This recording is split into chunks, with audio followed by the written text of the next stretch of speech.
তাহলে আজকের নিয়ামতের শুকরিয়া আদায়, এক নম্বরে আমরা মুখে স্বীকার করছি, প্রশংসা আদায় করে আলহামদুলিল্লাহ। দুই নম্বরে এটা আমাদের মনের ভেতরে দেখেন, যাদের ঈমান আছে তাদের আনন্দ লাগছে। ইন্নামাল মুমিনুনা আল্লাযীনা ইযা যুকিরাল্লাহু ওয়াজিলাত কুলুবুহুম ওয়া ইযা তুলিয়াত আলাইহিম আয়াতুহু যাদাতুহুম ঈমানা। আল্লাহ পাক বলেন, সত্যিকারের ঈমানদার তো তারা যাদের সামনে আমি আল্লাহর নাম উচ্চারণ হলে তাদের অন্তরাত্মা কেঁপে ওঠে, আর তাদের সামনে আমার কোরআনে কারীম থেকে যখন বোঝানো হয়, তেলাওয়াত করা হয়, যদি ঈমান থাকে ওই ঈমান আরো বেড়ে যায়। ঈমান আরো বেড়ে যায়, কথা কার? Must be. আজকে এখানে ঈমানদার যদি এসে থাকেন আপনি, অবশ্যই আপনার ঈমান বাড়বে। আর যদি ঈমান না থাকে, কি বাড়বে? নবীজি একবার আবু জেহেলের সামনেও পড়েছিলেন, আবু বকরের সামনেও পড়েছিলেন। দুইজনের নামের আগে আবু আছে। এক আবু কোরআন শোনার পরে তার ঈমান বেড়ে গেছে, আর এক আবু কোরআন শোনার পরে ঈমান বাড়ে নাই, শয়তানি বেড়ে গেছে। এখানে আপনি বসবেন আবু জেহেলের মতো মন নিয়ে, না আবু বকরের। আল্লাহ পাক আমাদেরকে আবু বকরের সাথে যেন কবুল করেন, বলেন আমিন। তিন নম্বরে নিয়ামতের শর্ত কি পেয়েছি? শুধুমাত্র অন্তরে আপনার আনন্দ লাগবে, শান্তি লাগবে তা না। এখান থেকে যে কথাগুলো আজকে ডেলিভারি দেওয়া হবে, কোরআনে কারীমের আলোকে এই কথাগুলো আপনারা প্র্যাকটিক্যাল লাইফে আল্লাহর মর্জি মতো মিলাবেন। কথা বলেন না কেন? আজকের আমার আলোচনার বিষয় আল্লাহর বান্দা কারা। আমরা সবাই দাবি করছি আমি কি আল্লাহর বান্দা? না না, আপনার ভেতরে যদি 12টা গুণ না থাকে, আপনি আকাশ দিয়ে উড়ে যেতে পারেন, আপনি আল্লাহর বান্দা হতে পারেননি। আল্লাহ পাক তার জান্নাত বানিয়েছে কিন্তু গরু ছাগলের জন্য না, তার বান্দাদের জন্য। ফাদখুলি ফি ইবাদি ফাদখুলি জান্নাতি। আমার বান্দাদের ভেতরে প্রবেশ করো, এরপরে জান্নাতে যাও। তার মানে জান্নাতে যাওয়ার আগে আপনাকে বান্দা হওয়া লাগবে। কি হওয়া লাগবে? বিশ্বনবীকে আল্লাহ কোরআনে 7টা নামে বিশেষ করে ডাক দিয়েছেন, তার ভেতরে বান্দা একটা। এই শব্দটা এত আদরের শব্দ, এত মহব্বতের শব্দ। মুহাম্মদ রাসূলুল্লাহকে পর্যন্ত আল্লাহ বান্দা বলেছেন কোরআনে। ওয়া ইন কুনতুম ফি রাইবিম মিম্মা নাযালনা আলা আবদিনা।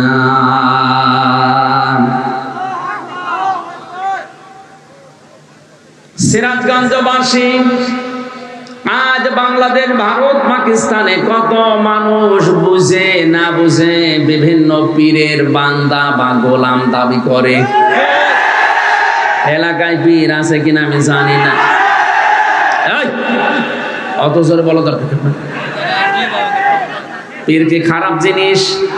পীর মানে উস্তাদ, শিক্ষক, মুআল্লিম।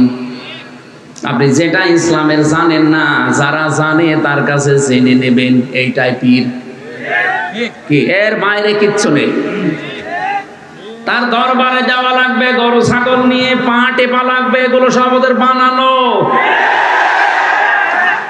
বাংলায় বলছি, পীর মানে উস্তাদ, শিক্ষক, মুআল্লিম, টিচার। ফাসআলু আহলাদ যিকরি ইন কুনতুম লা তা'লামুন। কোরআনে আল্লাহ আয়াতটা 2 বার দিয়েছেন। যারা জানে না তাদের উচিত যারা জানে তাদের কাছে যেন জেনে নেয়।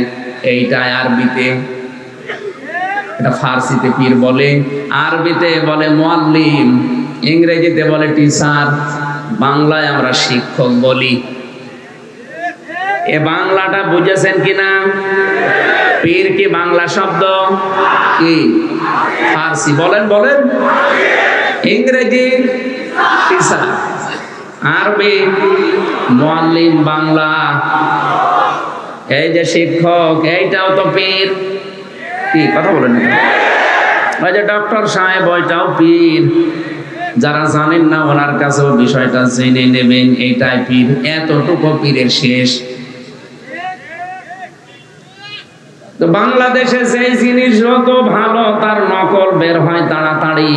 পীর তো ভালো, এই পোতাশিয়ায় যে পীর এসেছিলেন, কি নাম জানো?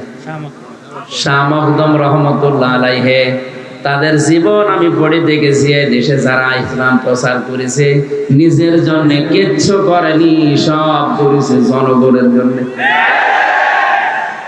আমার বাগেরহাটের দিকে তাকান, খান জাহান আলী বড় বড় দিঘি কেটেছে, পুকুর কেটেছে, কুয়া বানিয়েছে, টিউবওয়েল পুঁতে দিয়েছে, রাস্তা বানিয়েছে। এইগুলো ছিল পীর।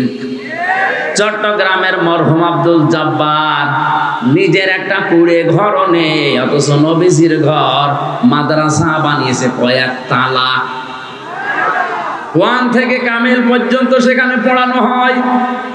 লক্ষ লক্ষ ছেলে মেয়েরা, উনি মারণের পরে যে হাজার হাজার লক্ষ লক্ষ ছেলে মেয়েরা দিন সেখানে শিখছে। নবজি বলেন মরণের পরে মানুষের সব আমল বন্ধ হয়ে যায়, কিন্তু 3টা আমল জারি থাকে। তার ভেতরে যদি দিন আপনি রেখে যান, দিনের শিক্ষা, ওই শিক্ষাটা যত মানুষ দুনিয়ায় নেবে, আপনি কবরে বসে বসে সওয়াব পেতেই থাকবেন। মাওলানা রাশেদুল ভাই যে মাদ্রাসা বানিয়েছে, আসার সময় দেখেছি উনি হয়তো মারা যাবে 50 বছর পর। এখান থেকে যত মানুষ দিন শিখবে, আলেম হবে, কিয়ামত পর্যন্ত মাওলানা সাহেব কবরে সওয়াব পেতেই থাকবে। আজকে কোরআনের আর এক পাখি বিদায় নিয়েছে, আল্লামা লুৎফর রহমান লক্ষ্মীপুরের। বাংলাদেশ সহ আন্তর্জাতিক স্কলার যারা আছে তার ভেতরে তিনি একজন। বহু ভাষায় সারা বিশ্বে কোরআন প্রচার করেছে, হাজার হাজার আলেমদের অভিভাবক। আজকে মারা গেল, কত মানুষ তার দ্বারা কোরআনের আলো পেয়েছে। উনি মারা যাওয়ার পরেই কবরে দিয়ে দেবেন, কিয়ামত পর্যন্ত এই আলো ছড়াতেই থাকবে।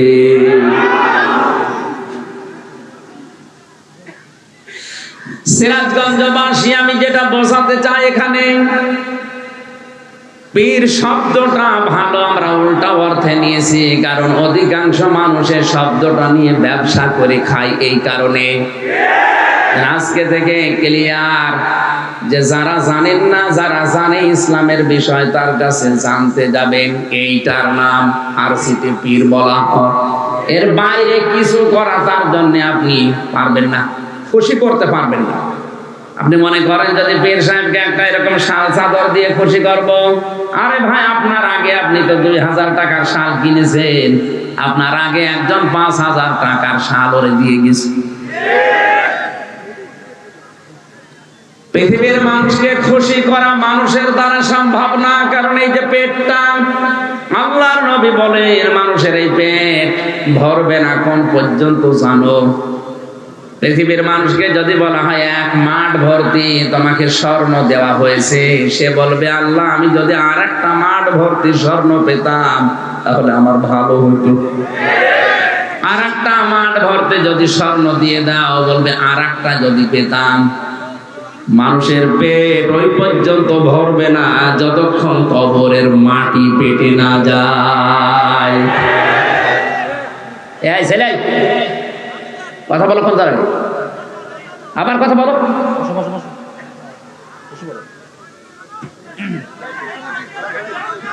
কথা বলা যাবে না ভাই, না দেখতে পারলেও চুপ থাকে। কত মানুষ দেখছেন না, নীরব হয়ে শুনছে আপনার জন্য। যদি ডিস্টার্ব হয় কবিরা গুনাহ হবে আপনার, কারণ ফাস্তামিউ লাহু ওয়া আনসিতু, 2টা শব্দ এখানে। চুপ থাকতে হবে এবং শুনতে হবে, কারণ এখন আর মমতাজের গান হচ্ছে না, এটা কোরআনের আলোচনা আরম্ভ হয়েছে। রহমানের বান্দা যদি আমরা দাবি করি, আল্লাহর বান্দা যদি আমরা দাবি করি, বলছিলাম যারা আজ বলে আমি অমুক পীরের গোলাম, পীরের বান্দা, এ কথা বলা যে কত বড় মারাত্মক। আল্লাহ সবচাইতে বেশি রাগান্বিত হয়ে যায় ওই মানুষটার উপরে যখন সে তার বান্দার পরিচয় দিতে চায় না। আল্লাহ বাদে কারো গোলামির পরিচয় দেওয়া, বান্দা বলা, কারো কাছে সাহায্য চাওয়া জায়েজ নেই, হারাম। হারাম এবং হারাম। জিন্দা পীর হোক আর মরা পীর হোক, কারো কাছে সাহায্য চাওয়া যাবে না। সাহায্যের একমাত্র জায়গা আল্লাহ। এমনকি কেউ যদি বলে ইয়া রাসূলুল্লাহ আমারে সাহায্য করেন, কবিরা গুনাহ হবে। আপনি নামাজে কেবলই বলে আসলেন ইয়্যাকা না'বুদু ওয়া ইয়্যাকা নাস্তাঈন, শব্দটা কিন্তু না'বুদু ওয়া ইয়্যাকা এভাবে ছিল। ফেল ফাইল মফল এভাবে শব্দ সাজানো হয় আরবি গ্রামারে। আল্লাহ আগে ইয়্যাকা দিয়ে দিয়েছেন, মফলকে আগে এনে মুকদ্দম করে জানিয়েছেন। এখানে দেখবেন বাংলা লিখতে গেলে হর্ষাই দেওয়া লাগে। একমাত্র তোমারই ইবাদত করি। সুবহানাল্লাহ বলতে পারেন না? এই গ্যারান্টি দিয়ে যখন জানলেন একমাত্র তোমারই ইবাদত করি, এরপরে আপনি যদি কোনো পীরের কাছে মরা হোক জিন্দা হোক সাহায্য চান, আল্লাহ এত রাগান্বিত হন। এখন যদি এখান থেকে বাড়ি যেয়ে দেখেন আপনার স্ত্রীর কাছে কেউ শুয়ে আছে, কিছু করেনি, এমনি শুয়ে আছে, আপনার ভালো লাগবে? আপনার যেমন রাগ হবে আল্লাহ পাক ঠিক ওই রকম রেগে যায় বান্দা যখন তাকে বাদ দিয়ে অন্য কারো কাছে সাহায্য চায়। সুতরাং এই শাহজাদপুরে যারা আল্লাহ বাদ দিয়ে অন্যের কাছে সাহায্য চাচ্ছেন বা যারা চাওয়ার ব্যবস্থা করে দিচ্ছেন, দুইজনেরই সমস্যা। আল্লাহ আপনার উপরে রেগে আছে, আপনি কোন আল্লাহর বান্দা হতে পারেননি। আজকের আলোচনার বিষয় কি বললাম? এখানে কথা বলে কেন গো?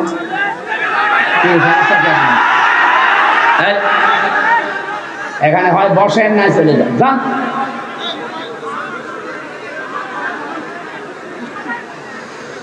আমার ভাইরা, আমি বলছিলাম আজকের আলোচনার বিষয় হচ্ছে আল্লাহর বান্দা কারা। আমরা আল্লাহর বান্দা হওয়ার চেষ্টা চালাবো ইনশাআল্লাহ। দরুদ আর সালাম পড়ছি নবী মুহাম্মদুর রাসূলুল্লাহ সাল্লাল্লাহু আলাইহি ওয়াসাল্লামের প্রতি। এখানে একটা তথ্য আছে, আলেম আছে না, আলেমদেরকে বলছি এবার। ওয়াল্লাযী আরসালা রাসূলাহু বিল হুদা ওয়া দীনিল হক লিইয়ুযহিরাহু আলা দীনি কুল্লিহি ওয়া কাফা বিল্লাহি শাহীদা। এতদিন যেভাবে শুনেছেন না, নতুন ভাবে তাফসীর করছি, ভালোভাবে শুনবেন। আল্লাহ পাক বলেন তিনি সে আল্লাহ যিনি তার রাসূলকে সত্য দিন সহকারে দুনিয়ায় পাঠিয়েছেন শুধু খেলা করার জন্য। বলেন, কোরআনে স্পষ্ট আয়াত এটা। তিনি সে আল্লাহ যিনি তার রাসূলকে পাঠিয়েছেন সত্য দিন সহকারে। কেন পাঠালেন? লিইয়ুযহিরাহু, একটাই উদ্দেশ্য, তিনি যেন জহির করেন। কি করেন? জহের করেন, প্রকাশ্য করেন। দুনিয়ায় যত ধর্ম আছে, যত দিন আছে, সব দিনের উপরে যেন তিনি তার পাঠানো দিন ইসলামকে উপরে তুলে নিয়ে আসেন। আল্লাহ তাআলা এতটুকু বলে শেষ করেননি, ওয়া কাফা বিল্লাহি শাহীদা। এই কাজ করতে গিয়ে নবীর পেছনে যদি বাংলাদেশের কেউ না থাকে, আমি আল্লাহ বলছি আমি নিজেই যথেষ্ট। এবার আসেন তো আয়াতের পক্ষে হাদিস। মান ক্বারাল কুরআনা ফাস্তাযহারাহু ফাহাল্লা হালালাহু ওয়া হাররামা হারামাহু আদখালাহুল্লাহুল জান্নাহ ওয়া শাফাআহু ফি আশারাতিন মিন আহলি বাইতিহি কুল্লুহুম ক্বাদ ওয়াজাবাত লাহুন নার। তিরমিজি শরীফের হাদিস। নবীজি বলেন, যে ব্যক্তি কোরআন পড়ে আরে কোরআনকে ইজহার করার চেষ্টা করে, মান ক্বারাল কুরআনা ফাস্তাযহারাহু, ওই যে কোরআনে লিইয়ুযহিরাহু, এখানে ফাস্তাযহারাহু শব্দের মাত্রা কিন্তু একই। তাহলে এজহার শব্দের অর্থ বললাম প্রকাশ করা, প্রচার করা, দাঁড় করানো, প্রতিষ্ঠিত করা। এই পৃথিবীতে যারা কোরআন পড়ে আর কোরআনকে যারা দাঁড় করানোর জন্য চেষ্টা চালায়, প্রতিষ্ঠা করার জন্য যারা চেষ্টা চালায়, ফাহাল্লা হালালাহু, এর হালালকে হালাল হিসাবে মেনে নেয়, একটি বারের জন্য চিন্তা আসে না যে কোরআনে কারিম আল্লাহ প্রকাশ করার জন্য বলার পরে হালালের কথা কেন বললেন? কারণ আল্লাহ জানে ভালো করে এ পৃথিবীতে কোরআন যদি প্রতিষ্ঠিত না হয়, কায়েম না হয়, এমন এমন হালাল জিনিস আছে যে এই সমাজে মানা সম্ভব না। এদেশে অনেক হালাল কাজ আছে আপনি ইচ্ছা করলেও মানতে পারবেন না। মেয়েকে বিয়ে দেওয়া সরকারি যে নিয়ম আছে, 18 বছর, আর ছেলের কত, এ বয়সের আগে যদি আপনি বিয়ে দেন, নিশ্চিত আপনার মামলা খাবেন, ধরা খাবেন, জেলে যাবেন। কথা বলেন না কেন? কোরআনের সাথে আয়াতের কোন এই নিয়মের কোন মিল আছে? অথচ এ দেশের আইন সরকারি আইন, আপনি মানতে বাধ্য। ইসলাম যদি থাকতো এই আইন মানতে আমরা বাধ্য থাকতাম না। কোরআনের হালাল বিষয়গুলো আমরা এখন মানতে পারবো না, কারণ কোরআন কায়েম নেই। যারা এর হারামকে হারাম বলে মেনে নিয়েছে, আজ অনেক হারাম আছে যেগুলো আমরা ইচ্ছা করলেও ছেড়ে দিতে পারছি না, মেনে নিতে বাধ্য হচ্ছি। আজ হাজার হাজার অফিসার ঘুষ খায়, এদেরকে যদি বলা হয় কি বলে আমার কিছু করার নেই, ওপরের নির্দেশ। এই যে আমার এই গাড়িটাই মনে করেন কাগজপত্র, রোড পারমিট সব ঠিক আছে, ওকে, সিরাজগঞ্জ থেকে কুষ্টিয়া পর্যন্ত যেতে কমপক্ষে 3 থেকে 4 জায়গায় আল্লাহর ওলিরা ধরবে, হুজুর দোয়া চাই। আমি যদি বলি কই আমি তো দোয়া করে আসলাম, না, যে দোয়া নিয়ে এসেছে ওই দোয়া দিয়ে যান। শেষে বাড়ি পর্যন্ত যেতে যদি আমি 1000 করেও দোয়া দিতে দিতে যাই, আমার 4000 যাবে। টোল আছে, রাস্তায় আছে খরচ, ড্রাইভারের খরচ, তেলের খরচ। বলেন, এখন ওদের যদি জিজ্ঞাসা করা হয় এটা কি জোর করে নিচ্ছেন, জায়েজ হবে? ফতোয়া উল্টো করে দেবে, বলে হুজুর হাদিয়া দেওয়াও যায়, এটা কি হাদিয়া হচ্ছে?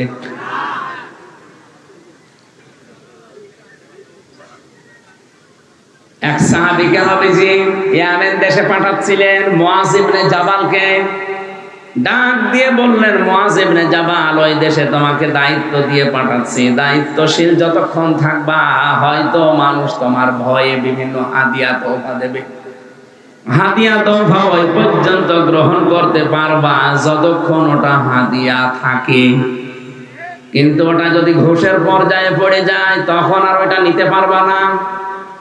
আজ যেই মানুষগুলো আমার কাছে গাড়ি থেকে 4000 টাকা মনে করেন নিয়ে নিল 4 জায়গায়, ওই পোশাক না পরে যদি এই পোশাক পরে থাকতো আমি হাদিয়া দিতাম। হাদিয়া হয় কি করে? এটা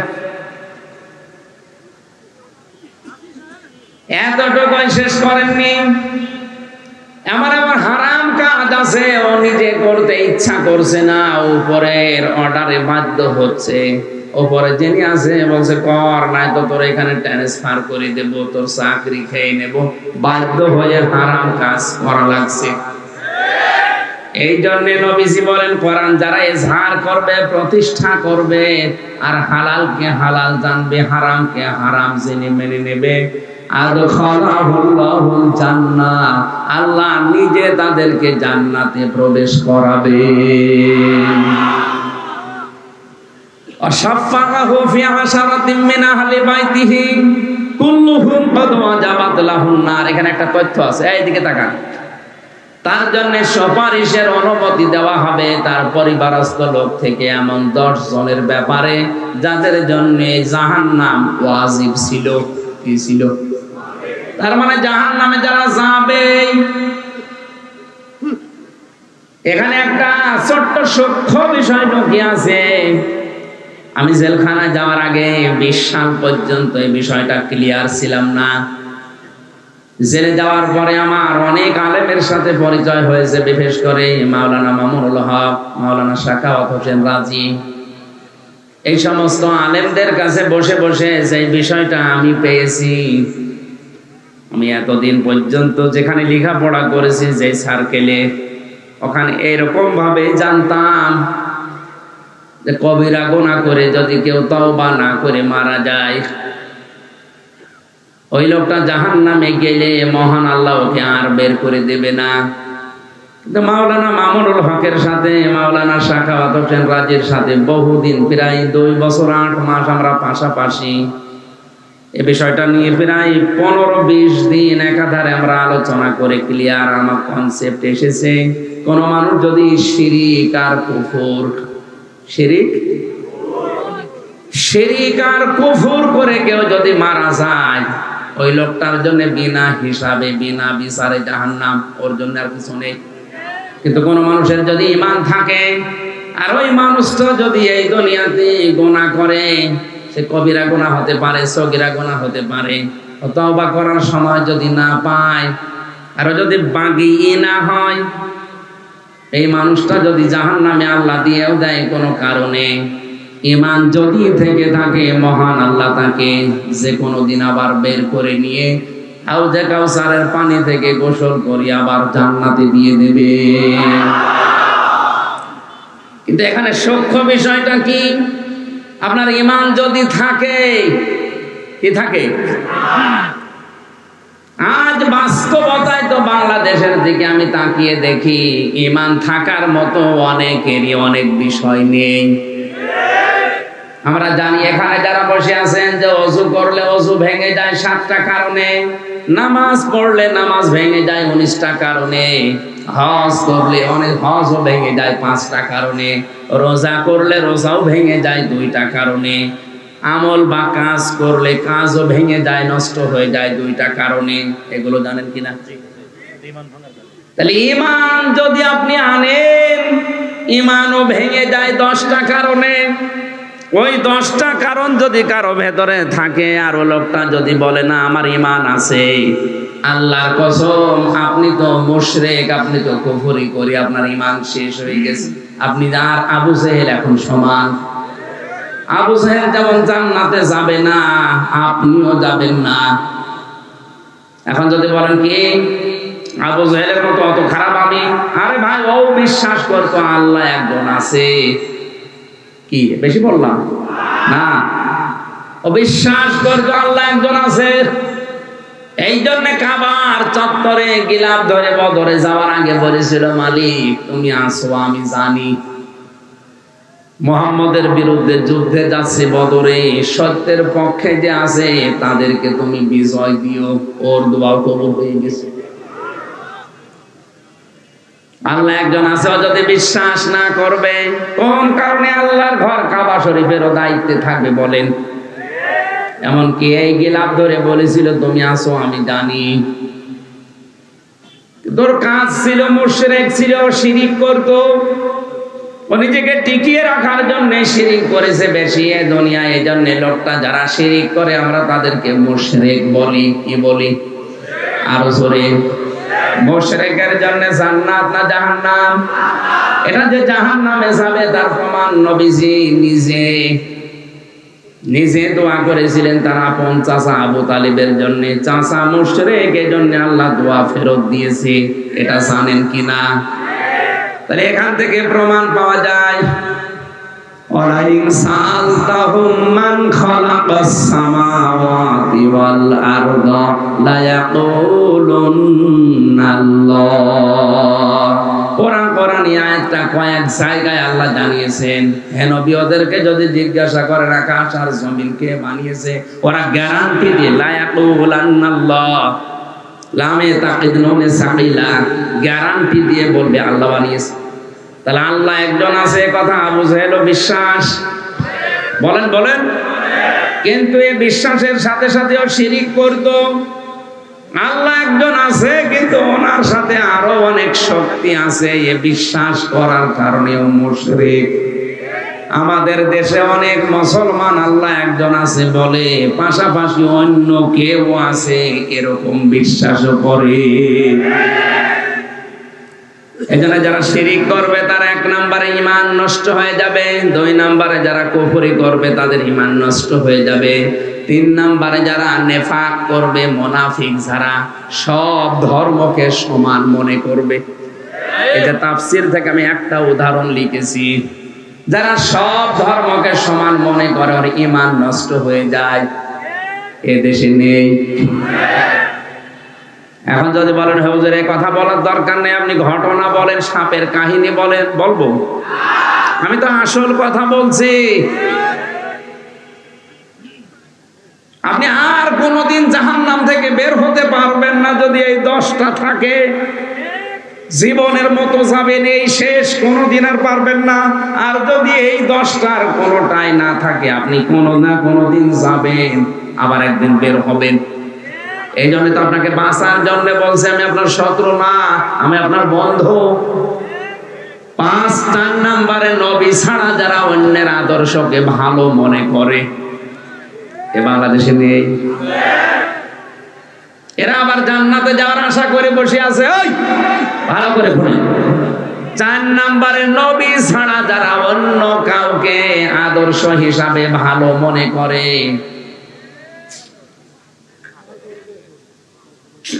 করে না, কেউ করে না।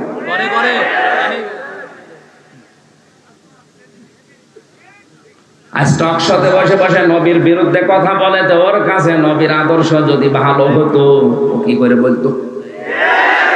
5 নম্বরে যে মানুষগুলো আল্লাহর বিধানকে নিয়ে কটাক্ষ করে, আজ প্রকাশ্য কটাক্ষ করছে, তাহলে আল্লাহর বিধান নিয়ে কটাক্ষ করলো, আর ঈমান আছে না গেছে? ওটা কি আর ঈমানদার আছে না বেঈমান? ওই বেঈমান যদি জান্নাতে যায়, জাহান্নামে যায়, আর বের হবে? তাহলে এরে এখনই সতর্ক করা লাগবে না? এখন থামা লাগবে না? 6 নম্বরে আল্লাহর বিধানকে যাদের ভালো লাগে না, এই মানুষগুলোর ঈমানও ভেঙে যায়, নষ্ট হয়ে যায়। 7 নম্বরে যারা জাদুকর, 8 নম্বরে যারা মুসলমানদের বিরুদ্ধে ষড়যন্ত্র করে।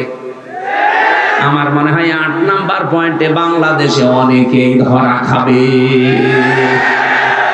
মুসলমানদের বিরুদ্ধে যারা ষড়যন্ত্র করছেন, থামেন, আপনার ঈমান কিন্তু ভেঙে যাবে। একবার জাহান্নামে আল্লাহ দিয়ে দিলে জীবনে আর বের হতে পারবেন না। 9 নম্বরে কাউকে ইসলামের ঊর্ধ্বে যদি কেউ মনে করে, এটা এই দেশে নেই, আমেরিকায় আছে। 10 নম্বরে ইসলামের কোন বিধানকে যদি কেউ ঘৃণা করে, বলেন নাউজুবিল্লাহ। আল্লাহ আমাদের হেফাজত করুন, বলেন আমিন। লিইয়ুযহিরাহু আলাদ-দীনি কুল্লিহি দিয়া যেটা বুঝিয়েছে, ইসলামকে যারা দাঁড় করানোর চেষ্টায় থাকবে, প্রকাশ করার চেষ্টায় থাকবে, কায়েম করার, প্রতিষ্ঠা করার চেষ্টায় থাকবে, আর হালালকে হালাল জেনে মেনে নেবে, হারামকে হারাম জেনে মেনে নেবে, তাকে আল্লাহ জান্নাতে শুধু প্রবেশ করাবে না, এমন 10 জনের ব্যাপারে তার সুপারিশ করার অনুমতি দান করবে যাদের জন্য জাহান্নাম ওয়াজিব হয়ে গিয়েছিল।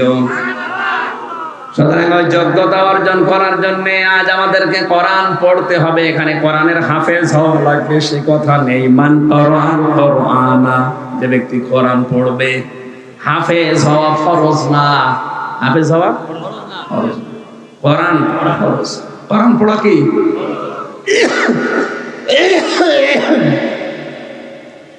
আবহমান কাল থেকে এই দেশে যারা আল্লাহর ওলিরা শুনলাম, শাহ মখদুম থেকে শুরু করে, শাহজাহান থেকে শুরু করে, খানজাহান থেকে, শাহজালাল থেকে শুরু করে যত আল্লাহর ওলি এই দেশে এসেছে, তাদের জীবনীগুলো আমাদের সিলেবাসে আছে, আমরা পড়েছি।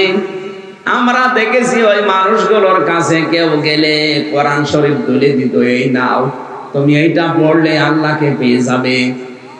এখন তাদের উত্তরসূরি যারা দাবি করে, দেখবেন এই মানুষগুলোর কাছে গেলে আগে কোরআন তুলে দেয় না, আগে জিকির দেয়। কান খাড়া করে শোনেন সিরাজগঞ্জের মানুষেরা, এলাকায় যদি 50 জন পীর সাহেব থাকে, ওইটাই হক পীর, ওইটাই হক্কানি দরবার, সেখানে গেলে আগে কোরআন শরীফ তুলে দেয়। আর যেখানে গেলে শুধু হো হো, ওটা ভণ্ড। কারণ হো হো বলে কোনো জিকির নেই। কথা বলে না কেন? এরা নাকি থানাতে, টিওন অফিসে, এসপি অফিসে আমার নামে চিঠি দিয়েছে যে আমরা আল্লাহর ওলি, আমরা পীর, আমাদের নামে উনি বলে। আরে আপনি কিসের পীর? আপনার দরবারে কোরআন থাকবে। শাহজালালের কাছে কেউ গেলে আগে কোরআন তুলে দিত। কথা বলেন না? এই যে শাহ মাকদুম এখানে যিনি পতাশিয়া এসে পতা পুঁতেছিলেন নাকি গেড়েছিলেন, ওনার জীবনী পড়ে দেখেছে। আমি জানতাম না যে এই জেলায় সেটা। ওনার কাছে কেউ গেলে উনি কোরআন আগে তুলে দিত, এই নেন, এইটা পড়লে আল্লাহকে পেয়ে যাবেন। পরিষ্কার ভাষায় বলছি, বাংলাদেশে 48,000-এর উপরে এখন পীর। এই 48,000-এর ভেতরে হাতে গোনা কয়েকটা বাদ দিলে অধিকাংশ গুলোই ভণ্ডামিতে লিপ্ত। এমনকি কাফের পর্যন্ত হয়ে গেছে। সাতক্ষীরার খাজা মঈনুদ্দিন সিদ্দিকী নাম শোনেননি? মাওলানা খাজা মঈনুদ্দিন সিদ্দিকী সাতক্ষীরা, শ্রদ্ধাভাজন বড় ভাই, উনিও এক পীরের সন্তান। উনি প্রকাশ্য মাহফিলে ঘোষণা দিয়েছে আমার বাবাও কাফের হয়ে গেছে। কারণ কাজ করে কুফরি, কথা বলে কুফরি। ওনাকে নাকি বলেছিল যে তুই আমার ছেলে, আমার দরবারটার 12টা বাজাবি। বলেছে বাবা আপনি আমাকে কোরআন পড়িয়েছেন কেন? কোরআন পড়িয়ে দেখে আপনার এই দরবার টিকে না। এজন্য আবার বলছি, এই দেশে যারা পীর সাহেব আছেন, সেখানে গেলে আগে কোরআন তুলে দেয়। মরহুম মাওলানা আব্দুল জব্বার চট্টগ্রামের মতো, সারসিনার পীরের মতো যে কোরআন শরীফ নেন, এটা ভালো করে বোঝেন। 1 বছর সময় দিলাম, মুরিদ হয়েছো, পুরাটা মাতৃভাষা একবার পড়ে আসো, দেখো তোমার জীবন এমনিতেই পাল্টিয়ে যাবে। আপনি যদি এটা পুরাটা নাই পড়েন, এর হালাল কি করে জানবেন, হারাম কি করে জানবেন? এই জন্য কোরআন পড়া ফরজ, হাফেজ হওয়া ফরজ না। এ পুরা এলাকার ভেতরে 5 জন হাফেজ থাকলে যথেষ্ট, কিন্তু কোরআন 5 জন পড়লে হবে না। এখানে 5 লাখ মানুষ থাকে, এই থানায় 2 থানা মিলে 5 লাখ মানুষকে কোরআন পড়া লাগবে। কোরআন পড়া কি বলেন? কেমন ফরজ? নামাজের মতো। নামাজও হবে না যদি কোরআন না পড়েন। নামাজের যে 19টা নামাজ ভাঙ্গার কারণ আছে, আর 1 নাম্বার কারণ কোরআন অশুদ্ধ পড়া। এজন্য আহ্বান জানাচ্ছি, যারা এসেছেন এখান থেকে সিদ্ধান্ত নিয়ে যান, মরণের 8 দিন হলেও আমি কোরআন পড়া শিখে মরব। শুধু শিখবো না, আমি বসবো, যেভাবেই হোক আমি বসবো। কথা বলেন?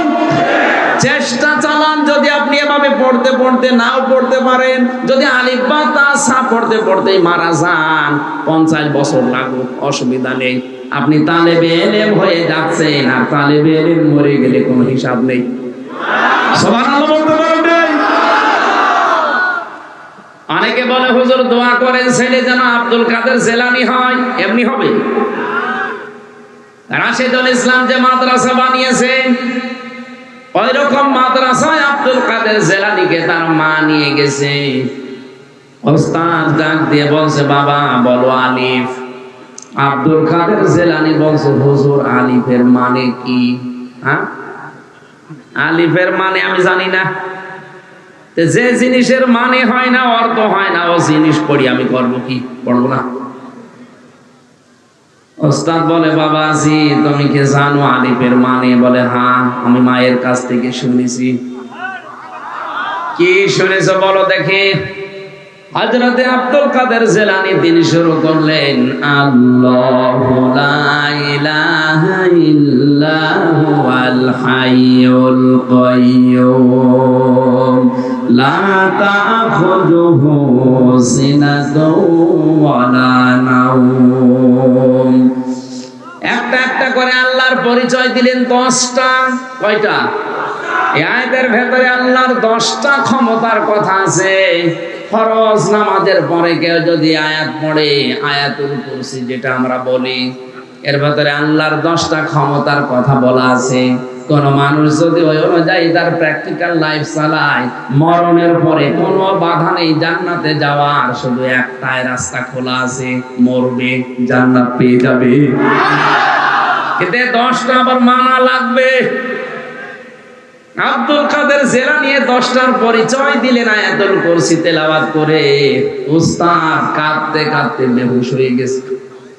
হোশ ফেরার পরে মাকে ডাক দিয়ে বলছে, মা আপনার এই ছেলে মনে হয় কোন জায়গায় পড়িয়েছেন, এখন নিয়ে এসেছেন করার জন্যে।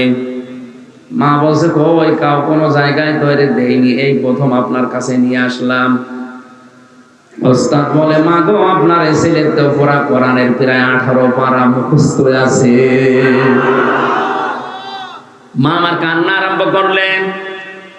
ওস্তাদ বলে, মা আপনি কাঁদেন কেন? আপনার তো খুশির বিষয়, আপনার তো আনন্দ লাগার কথা যে এতটুকু বয়স, এই বয়সে আপনার ছেলে কোরআনে কারিমের 18 পারা মুখস্থ করে ফেলেছে, তা অর্থ সহ ব্যাখ্যা করতে পারে। মা ডাক দিয়ে বলে, ওস্তাদ আমার আফসোস লাগে এই কারণে, আমার এই সন্তানটা যখন পেটে ছিল প্রতিনিয়ত আমি কোরআনে কারিমের প্রায় 18 পারা পর্যন্ত পড়তাম।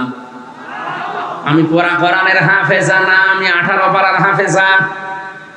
আমি প্রতিনিয়ত কোরআন পড়েছি পেটে রাখা অবস্থায়।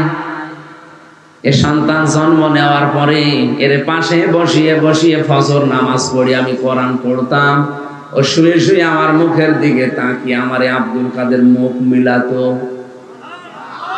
আমার আফসোস হচ্ছে এই কারণে, আমি যদি আরেকটু কষ্ট করে আর 12 পারা পড়ে পুরা কোরআনটাই মুখস্থ করে প্রতিনিয়ত পড়তে পারতাম, আমার এই ছেলে আব্দুল কাদের এতটুকু বয়সে কোরআনের হাফেজ হয়ে যেত। আব্দুল কাদের জিলানী এমনি তৈরি হয়। এরপরেও তিনি মাকে মাঝে মাঝেই বলতেন, মা তুমি সত্যি করে বলো দেখি, আমাকে পেটে রাখা অবস্থায় কোনো হারাম কাজ করেছো নাকি? মা আশ্চর্য হয়ে বলে, কি বলিস?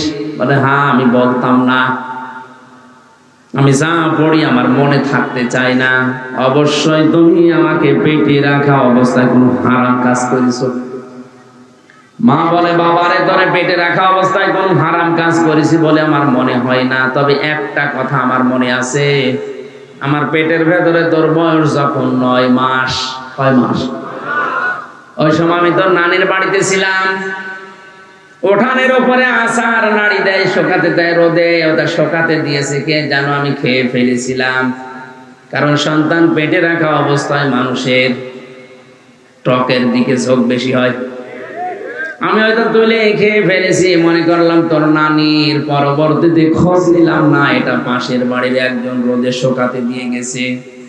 বাবা আব্দুল কাদের, মানুষের জিনিস আমি না বলে খেয়েছি তোকে পেটে রাখা অবস্থায়, এই কারণেই মনে হয় তোর পড়া মনে থাকে না। সিরাজগঞ্জের মা বোনেরা, সন্তান পেটে রাখা অবস্থায় মানুষের জিনিস না বলে খেয়ে এই প্রভাব যদি সন্তানের মেধার উপরে পড়ে, এই কারণে যদি লেখাপড়া মনে থাকতে না চায়, আমাদেরকে যারা পেটে নিয়েছো কত কিছু না বলে খেয়ে তোমরা হজম করে ফেলো। আব্দুল কাদের জিলানী এমনি খালি দোয়া করলে আসবে, পেট ঠিক করা লাগবে। মেয়েদের এই কয়েক ইঞ্চি পেট, এটা অনেক দামি জায়গা। কত রকমের নজর ওই দিকে মানুষ দেয় উল্টা পাল্টা করে, আর মানুষের চোখের নজর বড় তীক্ষ্ণ, খুব খারাপ জিনিস এটা। অনেকেই হয়তো বলে, হুজুর আমি ভালো নজরে তাকাই, ওটা টাটকা শয়তান। তোমার নজর কত ভালো। বিশ্ব নবী মুহাম্মদ রাসূলুল্লাহ একদিন মসজিদে নববীতে নামাজে যাচ্ছিলেন, হঠাৎ করে একটা বেপরদা মহিলা তার সামনে পড়ে গেছে। তিনি মাথা নিচু করলেন, তাড়াতাড়ি করে বাড়িতে আসলেন। হযরতে সাউদা রাদিয়াল্লাহু তাআলা আনহাকে ডাক দিয়ে বললেন, কোথায় তুমি, এদিকে আসো।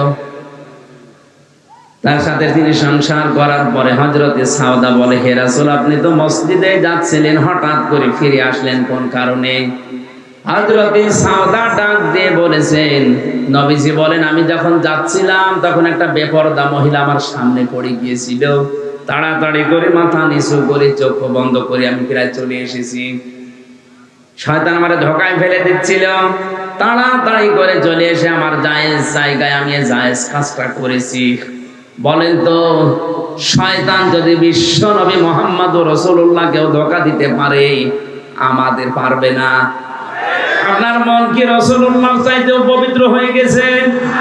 এখন ভণ্ডামি কথা কোথায় পান আপনি? বলে আমার মন পবিত্র আছে।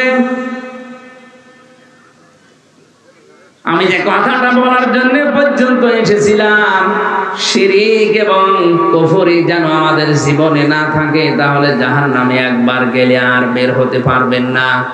সুতরাং কোরআনে কারীম আমাদের এই মুহূর্তে থেকে পড়া দরকার, যেমন তেমন ভাবে না, আব্দুল কাদের জিলানীর মতো বুঝে বুঝে। আমি কথা দিয়ে যাচ্ছি, এখানে যারা এসেছে আজকের এই দিন থেকে আগামী বছর যদি এখানে অনুষ্ঠান হয়, 1 বছর সময় পাবেন। কোরআনটা আপনি একবার হলেও মাতৃভাষায় শেষ করেন।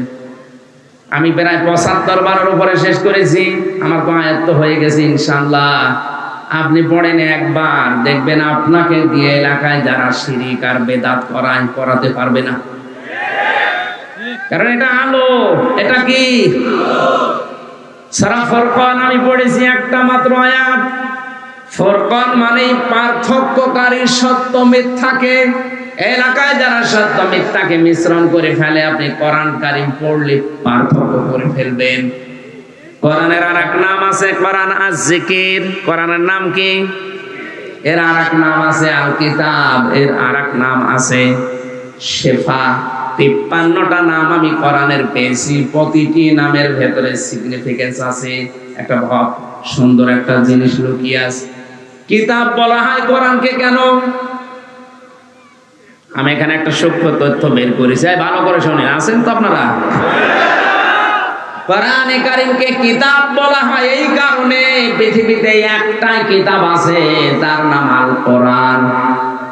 দুনিয়ায় আর যত বই আছে, কিতাব আছে, এগুলো কিন্তু আসলে কিতাব না, এগুলো কোরআনের সব ব্যাখ্যা। ওয়াল্লাহু কানাল বাহরু মিদাদান লিকালিমাতি রাব্বি লানাফিদাল বাহরু ক্বাবলা আন তানফাদা কালিমাতু রাব্বি ওয়ালাউ জিনা বিমিসলিহি মাদাদা। আল্লাহ পাক বলেন, নবী আপনি বলুন, তাম দুনিয়ার সব পানি যদি কালি হয়ে যায়, যত গাছ আছে দুনিয়ায় যদি কলম হয়ে যায়, দুনিয়ার জিন আর ইনসান মিলে যদি লেখা শুরু করে, কিয়ামত পর্যন্ত লিখতেই থাকবে, আমার কোরআনের ব্যাখ্যা শেষ করা যাবে না।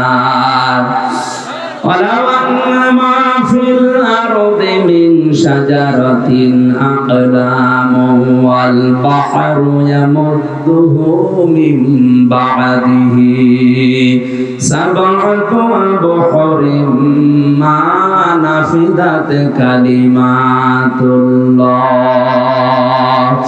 ইন্নাল্লাহা আজিজুন হাকীম।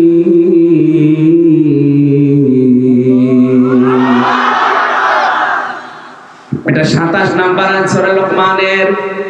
আল্লাহ পাক বলেন, যদি জমিনের যত গাছ আমি বানিয়েছি, সব গাছকে যদি কেউ কেটে কেটে কলম বানিয়ে ফেলে, 7টা সমুদ্রের পানিকেও যদি কেউ কালি বানায়, এরপরে আরো সমুদ্র যোগ করে, আল্লাহ এই কথাগুলো ব্যাখ্যা স্বরূপ বলছেন, এই কারণে যেটা সম্ভব না। মা নাফিদাত কালিমাতুল্লাহ, আমি আল্লাহর কালেমার ব্যাখ্যা লিখে কোনোদিন শেষ হবে না। এই জন্য দুনিয়ায় কিতাব কয়টা? একটা। বলেন বলেন, কেন একটাকে কিতাব বলা হয়? আমি এই জন্য একটা পড়লাম, যারা আলেম আছেন এবার তাদেরকে বলছি, কোরআনের প্রথম শুরুতেই দেখবেন লেখা আছে যালিকাল কিতাবু লা রাইবা ফীহি। এখানে কিতাবের আগে কি আছে? আলিফ লাম কি আছে? আরো জোরে বলেন। এই এই ওঠে কারা গো? এদিকে ভালো করে খেয়াল করেন, কেন আল্লাহর এই কোরআনকে কিতাব বলা হয় আর কেন আল্লাহ প্রথমেই কিতাব দিয়েছেন কোরআন শব্দ না দিয়ে যালিকাল কোরআন দেয়নি? কি দিয়েছেন? যালিকাল কিতাবও দিয়েছেন, আর কিতাবের আগে আলিফ লাম দিয়েছেন।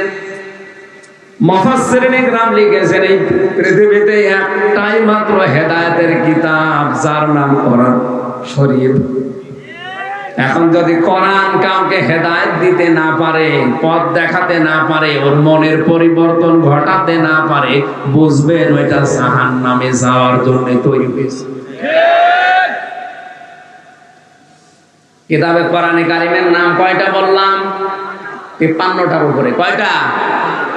তাফসিরে ফি জিলালিল কোরআনে প্রায় ৫৫টা আছে, কোনটা জায়গায় ৫৩টা আছে। তাফসিরে খাজেনে, তাফসিরে কাবিরে আছে প্রায় ৫৯টা। অনেক অনেক জায়গায় অনেক নাম আছে, আমার মুখস্থ আছে যেগুলো।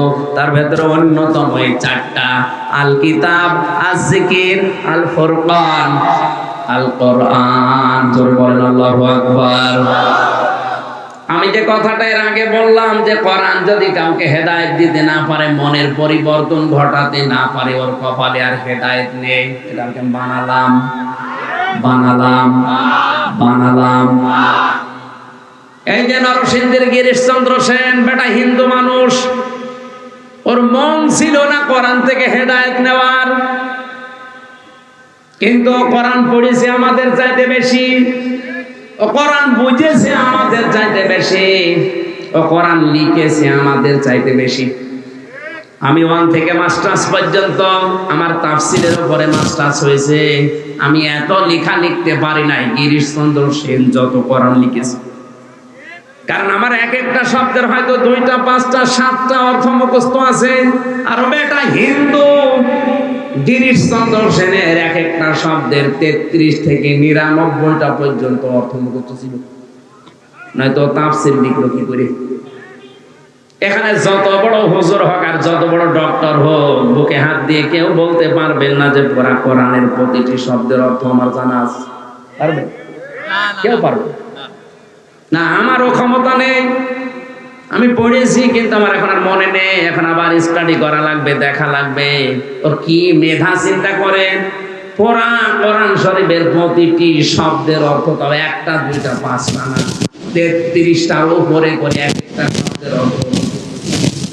কি পড়া পড়েছে জীবনে, কিরকম মুখস্থ করেছে, কিভাবে লিখেছে। তাহলে আমাদের চাইতে কোরআনও পড়েছে বেশি, বুঝেছে বেশি, লিখেছে বেশি। এখন বলেন না কেন? কিন্তু হেদায়েত পেয়েছে না। মারা যাওয়ার পরে কবরে দিয়েছে জানাজা, কি কোথায় দিয়েছে? আগুনে। কোথায় দিয়েছে? আগুনে পুড়িয়ে দিয়েছে।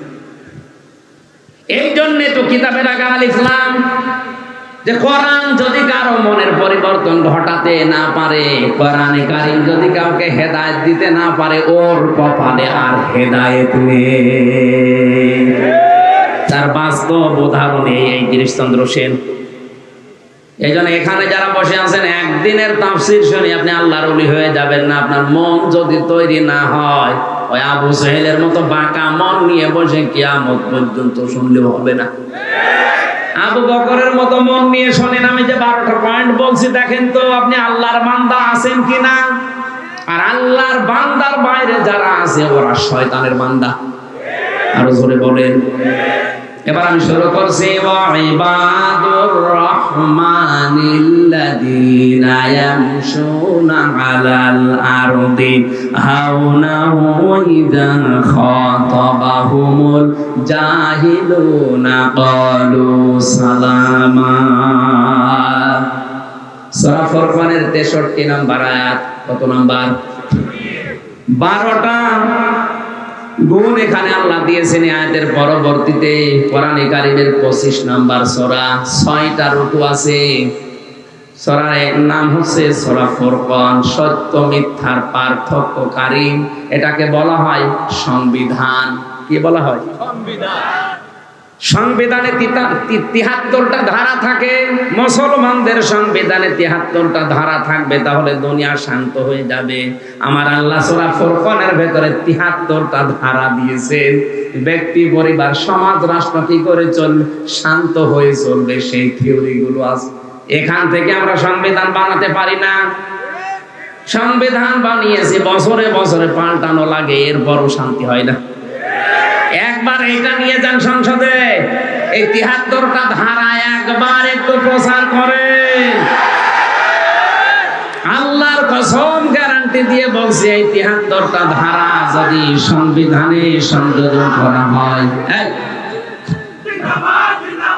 এই 73টা ধারা যদি বাংলাদেশের সংবিধানে কায়েম হয়, 5টা বছর শুধু থাকবে এই দেশ, আল্লাহর কসম এটা জান্নাত হয়ে যাবে।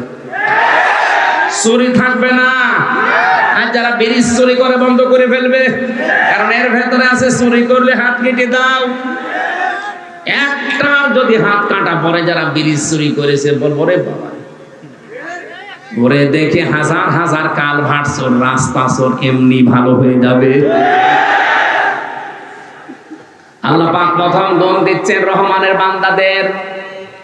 1 নম্বরে আল্লাহর রহমানের বান্দা যারা, আল্লাহর বান্দা যারা, তাদের প্রথম গুণ হবে এই মানুষগুলো জমিন নম্র ভাবে চলবে। কিভাবে? আপনি নিজের সাথে মিলান তো, আপনার ভেতরে নম্রতা আছে না নেই? আজ আপনি উগ্র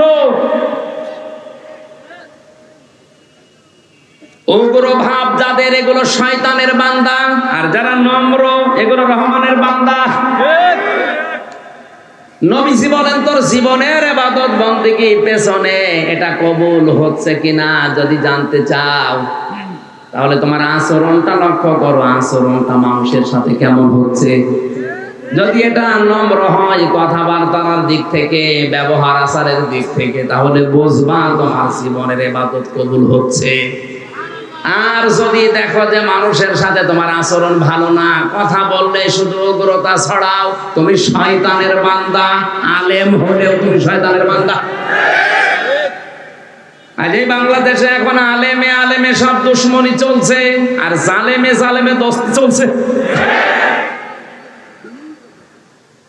মিথ্যা কথা ছড়াতে ছড়াতে কয়েকদিনে আমার নামও ছড়িয়েছে, আমি নাকি কওমি মাদ্রাসা বিদ্বেষী, দেওবন্দি আলেমদের বিদ্বেষী। কোরআন আমার সামনে, আল্লাহর কসম আমি নিজেও কওমি মাদ্রাসায় পড়েছি, আমি কওমির সন্তান। কোন কারণে আমি কওমি মাদ্রাসার বিরুদ্ধে যাব? ওলামায়ে দেওবন্দের বিরুদ্ধে কোন কারণে যাব? আপনি বক্তব্যকে খণ্ডিত করে কাটছাঁট করে নিজের পক্ষে নেওয়ার জন্যে।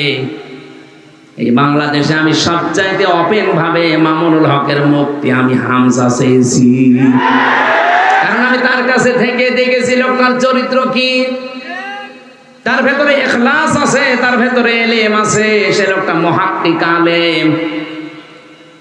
আর উল্টা পাল্টা ছড়িয়ে আমারে আপনি কওমি বিদ্বেষী বানিয়ে দিয়েছেন। মাওলানা সাখাওয়াত হোসেন রাজি, মাওলানা আল্লামা মামুনুল হক, মাওলানা জুনায়েদ আল হাবিব, আজিজুল ইসলাম ইসলামাবাদী, আর আমার কাছে সবচাইতে বেশি ভালো লাগে এখন মুফতি নূর হোসাইন নুরানি মুন্সিগঞ্জের।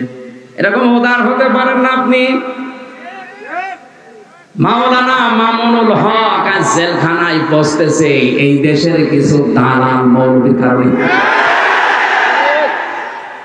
এই দালাল গুলো যদি দালালি না করতো, 5টা গোলাম যদি না হয়ে থাকতো, মাওলানা মামুনুল হক 3 বছর না 3 দিনে বের হয়ে যেত।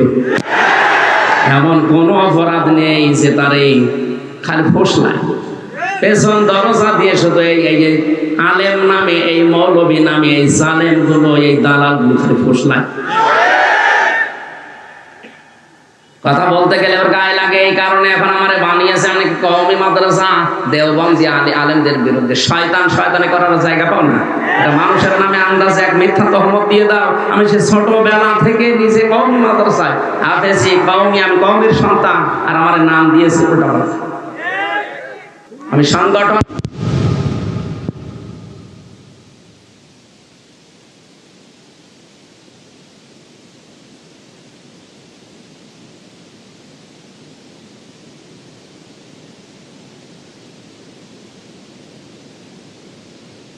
না থাকে, আপনি যদি বানিয়ে বানিয়ে আমার নামে দোষ দেন ওইটা হবে তহমত। এখন যদি বলেন আপনি কিছুক্ষণ আগে বললেন দালাল, দালাল এমনি বলি না, ওদের কাছে আমি 3 বছর থেকে ওদের নিজেদের মুখে শুনেছি যে এইগুলো এইগুলো এইগুলো সব দালাল। ওদের কারণে আজ এই কওমি মাদ্রাসার আলেমরা জেলে আছে, আমি নিজে শুনেছি তাদের কানে। আমি এই কথাই বলতে চেয়েছিলাম, আর ওরা উল্টিয়ে পুরা কওমের বিরুদ্ধে আমারে লাগিয়েছে। তোমার শয়তানি মানুষ বোঝে, আর আমার মনের খবর তো আল্লাহ ভালোই জানে। আমাদের নম্রতা ভদ্রতা এটা আল্লাহ ইবাদুর রহমানের ভেতরে প্রথম গুণ দিয়েছেন। আমি সহ যারা এসেছি আল্লাহ যেন আমাদের ভিক্ষা দেন। ওয়াইদা খাতাবাহুমুল জাহিলুনা ক্বালু সালামা, যখন কথা বলবেন এই অজ্ঞ এই মূর্খ এদের সাথে কথা বললে, জাহেলদের সাথে বলবেন ভাই ঠিক আছে। এখন আজ জাহেল রাজা শুরু করেছে, এখন তো এইটা বলা ছাড়া দেখছে উপায় নেই। ডক্টর আবুল কালাম আজাদ বাসার ভাই একবার বলছিল যে রংপুরে যাচ্ছিলাম এক মাহফিলে, গাড়ি নিয়ে আসি নাই, বাসে যাচ্ছিলাম, হঠাৎ আমি হেল্পারকে বললাম ভাই গাড়িটা থামান, আমি একটু নামাজ পড়ি। না, নামাজ পড়ার জন্য সময় এখন আমাদের হাতে নেই, গাড়ি ঠিক মতো পৌঁছানো লাগবে, আপনি গাড়িতেই নামাজ পড়ি। গাড়িতে তো নামাজ পড়ে নেব, তো পশ্চিম কোন দিকে? হেল্পার ডাক দিয়ে বলছে হুজুর গাড়িতে পশ্চিম লাগে না। ফতোয়া দিচ্ছে,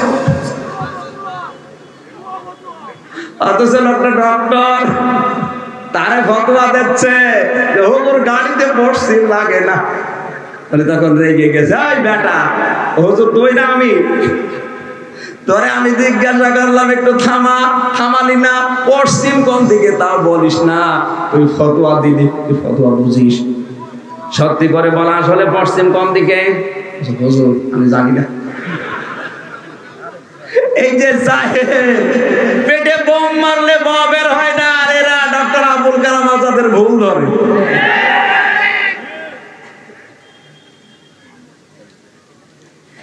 তিন নম্বরে আল্লাহ পাক বলেন, হে নবী ওই মানুষগুলো আপনার রবের জন্য রাতের বেলা দাঁড়িয়ে যায়। কার জন্য? والذين يبيتون لربهم سجدا وقياما, রাতের বেলা যখন দাঁড়ায় তারা শুধু দাঁড়িয়েই থাকে না, কোরআনে কারীম তেলাওয়াত করে। জেলখানার ভেতরে মাওলানা মামুনুল হককে দেখেছি রাত 2টা 2:30টার সময় উঠে 4 পারা 5 পারা দাঁড়িয়ে দাঁড়িয়ে, এখন 50 বছর বয়স তাও পড়তেছে। আমার 33 বছর বয়স, আমার পা লেগে যায় 2 পারা পড়তে, অথচ বেটার মাথায় ব্যথা। দেখবেন যখন আদালতে আসে তখন কোলের ভেতরে ভর দিয়ে আসে, অথচ এরপরও জেলের ভেতরে থাকাকালীন প্রতিদিন এই 3টা বছরে তাদের তাহাজ্জুদ আর নফল নামাজ মিলে প্রায় 6-7 পারা করে পড়ে। আমরা পারি না, আমিও তো হাফেজ, আমার মাথাও ব্যথা না, পাও ব্যথা না, 2 পারা পড়তে গেলে কেমন যেন লাগে। আমার বয়স 33, ওনার বয়স 50, তারপরও ইবাদতে আমি পারছি না ওনার সাথে। কারণ ইবাদতের ভেতরে একটা মজা আছে, যদি রাতের বেলা তাহাজ্জুদ নামাজে আপনি কান্না করতে পারেন সেজদা দিয়ে, স্ত্রী ব্যবহারে ওই শান্তি পাবেন না। এই পৃথিবীতে আমাদের কাছে সবচাইতে বেশি আনন্দের কাজ মনে হয় স্ত্রীর ব্যবহার। কথা বলেন না কেন? তো তাহাজ্জুদের নামাজে যদি আপনি গুনার কথাগুলো স্মরণ করে কান্না করতে পারেন বড় একটা সেজদা দিয়ে, এমন একটা আনন্দ পাবেন, মজা পাবেন, দেখবেন দুনিয়াতে ওই মজা আর কোথাও নেই। ইবাদুর রহমানদের এই গুণটা অর্জন করা দরকার। আল্লাহ তুমি আমাদেরকে দান করো, বলেন আমিন। 4 নম্বরে পেয়েছি তারা জাহান্নাম থেকে আল্লাহর কাছে পানা চাবে। প্রতিদিনই আমলটা করবেন 24 ঘন্টায়, যে কোনো সময় আল্লাহুম্মা আজিরনি মিনান নার, আল্লাহ তুমি যাই করো জাহান্নামে আমারে দিও না। 5 নম্বরে দান করতে গিয়ে ফকির হয়ে যাবেন না, আবার কৃপণতা করবেন না, মধ্যম পন্থায় থাকবেন। 6 নম্বরে আল্লাহ ছাড়া কাউকে ডাকা যাবে না। আজ বাংলাদেশে আল্লাহকেও ডাকে, মাঝামাঝি অন্য কাউকেও ডাকছে। এই যে ব্রাহ্মণবাড়িয়া এলাকায় যারা আল্লাহকে ডাকতেছে, অধিকাংশ দরবারগুলোতে কিছুক্ষণ ইয়া আল্লাহ, এরপর ইয়া আলী বাবা, শাহ আলী বাবা, দয়াল বাবা, খাজা বাবা, এই কথা বলছি।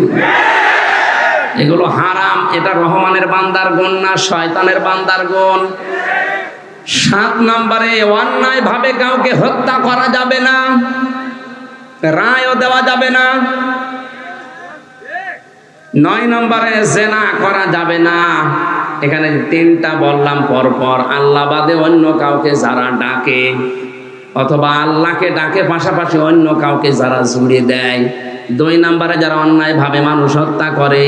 3 নম্বরে যারা জিনা করে। এই 3টা পাপের শাস্তি হবে ডবল। কি হবে? আল্লাহ আমাদের হেফাজত করুন। 9 নম্বরে মিথ্যা সাক্ষী দেওয়া যাবে না। আজ বাংলাদেশে হাজারো মানুষ শুধু মিথ্যা সাক্ষীর কবলে পড়েছে, খাটতেছে। এটা বন্ধ করেন। আপনি কিন্তু রহমানের বান্দার বাইরে চলে গেছেন যদি মিথ্যা সাক্ষী জীবনে দিয়ে থাকেন। 10 নম্বরে অনর্থক কথা কাজ, এগুলো বাদ দেওয়া লাগবে।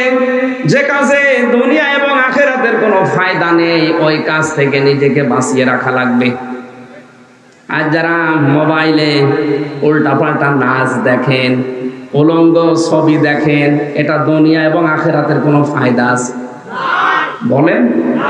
আপনার শরীর নষ্ট হয়, আপনার চোখের জেনা হয়, মনের জেনা হয়, বাকি আরো কত কিছু অঘটন ঘটে যাচ্ছে। সুতরাং এই মুহূর্তে যারা আছে এরকম কাজে রহমানের বান্দা থাকতে হলে ছেড়ে দেওয়া লাগবে। রাজি আছে? কারা কারা রাজি আছে বলেন তো? নাউজুবিল্লাহ, এত মানুষ এই কাজ করেন।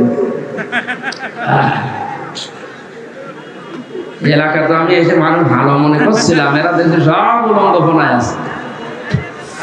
11 নম্বরে কোরআনের আয়াত শোনার পরে, কোরআনের বায়ান শোনার পরে যারা বোবা বধির এর মতো আচরণ যারা করে এরা রহমানের বান্দা নয়। আমি কিন্তু কথা খোলাখুলি বলেছি। এখন যদি বোবা বধির অন্ধের মতো আচরণ করেন আপনি শয়তানের বান্দা, রহমানের বান্দা না। এই কথাটার ওজন আপনি টের পাননি। এইটা আজকের আসল ওয়াজ। ভাঙে কি বলবো? কোরআনের কথা শোনার পরে যারা অন্ধ বোবা বধিরের মতো আচরণ করে এরা রহমানের বান্দা না, এরা শয়তানের বান্দা। আমি জানি এখানে এরকম মানুষ বেশি। এরপরে 12 নাম্বার হচ্ছে তাদের পরিবারের জন্য তারা দোয়া করবে। কার জন্যে? সবাই মিলে দোয়াটা একবার পড়েন। আল্লাযীনা ইয়াকুলুনা রাব্বানা রাব্বানা হাব লানা মিন আজওয়াজিনা ওয়া যুররিয়্যাতিনা কুররাতা আ'য়ুনিন ওয়াজআলনা লিল মুত্তাকিনা ইমামা। এই যে 12টা গুণ আমি সংক্ষেপে বলেছি, আমি সহ যদি আমরা সবাই এই গুণটা, এটা যেহেতু কালকে রেকর্ড হয়ে ছড়িয়ে যাবে সারা দেশে, সবাইকে আহ্বান জানাবো, শোনেন, বারবার শোনেন।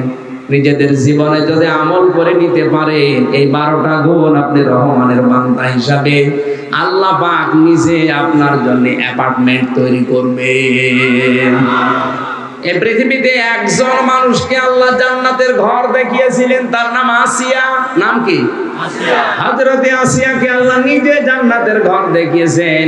আয়াতের পরবর্তী কথা, উলাইকা ইউজসাউনাল গুরফাতা বিমা সাবারু ওয়া ইউলাকাউনা ফিহা তাহিয়াতাও ওয়া সালামা খালিদিনা ফিহা হাসনাত মুস্তাকাররাও ওয়া মুকামা।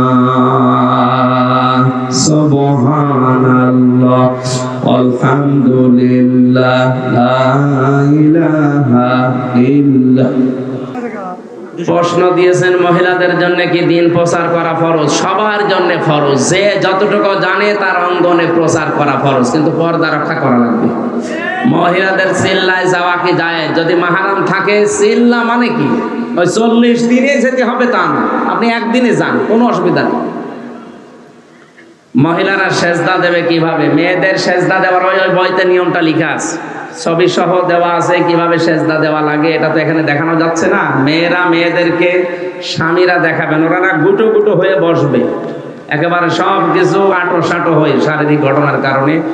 আমার স্বামী তালিমে যাওয়া পছন্দ করে না, তাহলে কি আমার তালিমে যাওয়া ঠিক হবে নাকি ঘরে থাকা উত্তম? আল্লাহ রসুলের কথা শুনতে গিয়ে যদি পৃথিবীর কারো মন রক্ষা করা লাগে, ওটা গুনাহ হবে। হ্যাঁ, যদি বোঝেন যে এইটা করতে গিয়ে এমন সময় চলে যাচ্ছে যেটা স্বামীর হক ছিল, যে সময়টুকু আপনি ওই সময়টুকু কন্ট্রোল করবেন। আমরা বেশি গুরুত্ব দেব কি কোরআন না হাদিস? এ কি পাগল না ছাগলে?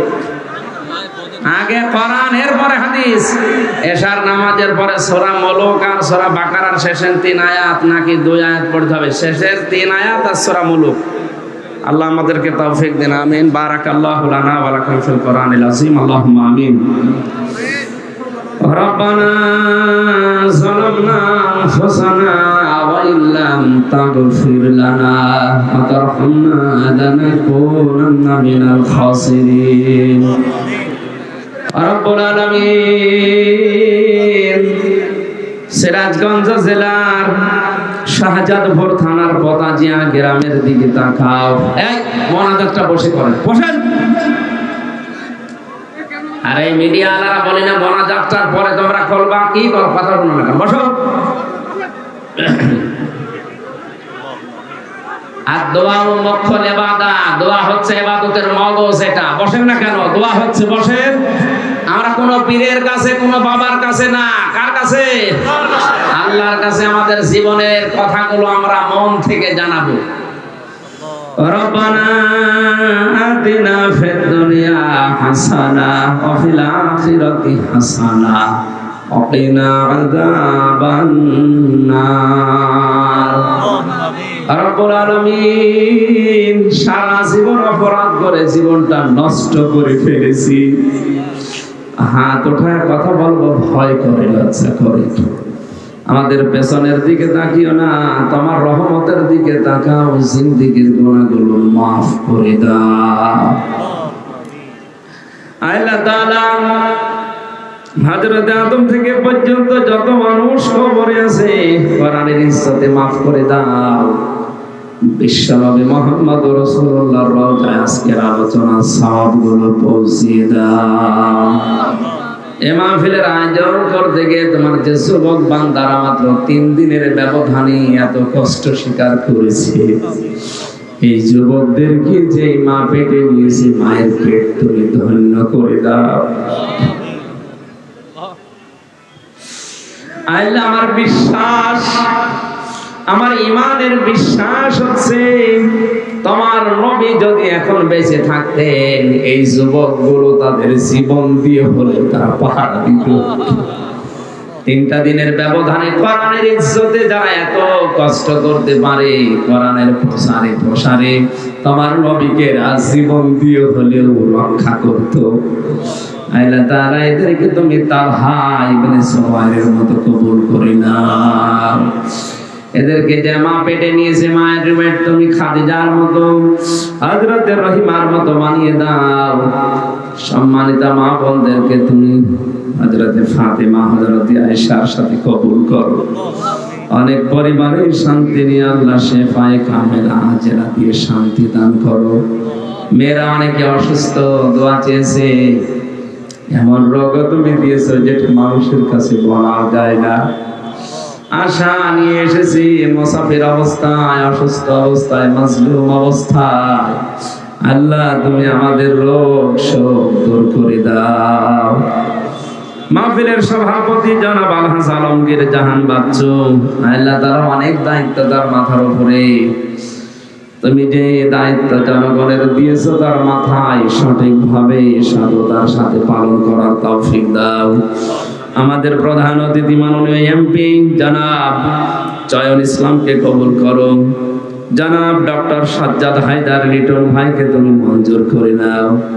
এদের মা বাবাকে ক্ষমা করো। এদের মতো সন্তান যারা পেটে নিয়েছে, আল্লাহ, এই মাকেও মাফ করে দাও। মাওলানা রাশিদুল ভাইকে কবুল করো, তার বাবাকে দেখলাম, তার বাবাকে মাফ করে দাও। আল্লাহ তোমার কোরআনকে যারা ইজহার করতে চায়, যে মানুষগুলো কোরআনে কারিমের রাস দেখতে চায়, এই মানুষগুলোকে তুমি ওমরের মতো কবুল করে নাও। এই পতাজি এলাকার মাটির নিচে যত মানুষ ঘুমিয়ে আছে কবরগুলো জান্নাত বানাও। এই মাহফিলের সভাপতি, সেক্রেটারি, ক্যাশিয়ার, মোতাওয়াল্লি, সদস্য ভাইরা যারাই হয়েছে কোরআনের জন্য, সবাইকে তোমার হাতে দিলাম, মঞ্জুর করো। আল্লাহ তাআলা আমার শরীরটাকে তুমি সুস্থ রাখো। কওমি আলিয়া এই দুইটা ধারার মাদ্রাসার আলেমদেরকে তুমি এদেশে এক করে দাও। আজ জালেমে জালেমে দোস্তি হয়ে যাচ্ছে, আলেমে আলেমে আজ শত্রুতা বাড়ছে। আল্লাহ তুমি রক্ষা করো আলেমদের, আমাদের ঐক্যমত হওয়ার তৌফিক দাও, ঐক্যবদ্ধ হয়ে দিন এদেশে কায়েম করতে পারে সেই মন আমাদের দান করো। রহমানের বান্দা হওয়ার জন্য যে গুণগুলো তুমি দিলে, আমি সহ প্রত্যেককে এগুলো আয়ত্ত করার তৌফিক দাও। আমরা যেন শয়তানের বান্দা হয়ে না যাই, সেদিকে তুমি খেয়াল রাখো রব্বুল আলামিন। আজকে তোমার এক বান্দা কোরআনের দায়ী, আন্তর্জাতিক ইসলামিক স্কলার, আমাদের অভিভাবক, আলেমদের মাথার মুকুট আল্লামা লুৎফর রহমান, তোমার ডাকে সাড়া দিয়ে বিদায় নিয়েছি। আল্লাহ তুমি কবরে মাফ করে দাও, তার জীবনের ভালো ভালো কাজগুলো কবুল করো। মানুষ হিসাবে যদি অন্যায় করে থাকে, এই হাজার হাজার মানুষ নিয়ে বলছি, আল্লাহ তুমি তাকে মাফ করে দাও। আমাকে সন্তান বলে ডাক দিত মাঝে মাঝে, বড় ভালোবাসতো, খোরার ইজ্জতে আল্লাহ তুমি তাকে ক্ষমা করে দাও। আর কোনদিন তার ওই চাঁদ মুখটা দেখা হবে না। আল্লাহ জান্নাতের সিঁড়িতে তার সাথে তুমি সাক্ষাৎ করিয়ে দিও। বারাকাল্লাহু লানা ওয়া লাকুম ফিল কোরআনিল আযীম। কখন মরণ চলে আসে জানি না। আল্লাহ এই দেশটার জন্য যারা স্বাধীনতার সংগ্রাম করেছিল, ওই বীর মুক্তিযোদ্ধাদের কবরগুলো জান্নাত বানিয়ে দাও। ভাষার জন্য যারা জীবন দিয়েছে তাদেরকেও ক্ষমা করো। বঙ্গবন্ধু থেকে শুরু করে আমাদের প্রধানমন্ত্রী শেখ হাসিনা থেকে শুরু করে এদেশের দায়িত্ব যারা পালন করছে, এদেরকে তুমি মঞ্জুর করো। প্রশাসনের উপরে তোমার রহমত নাযিল করো।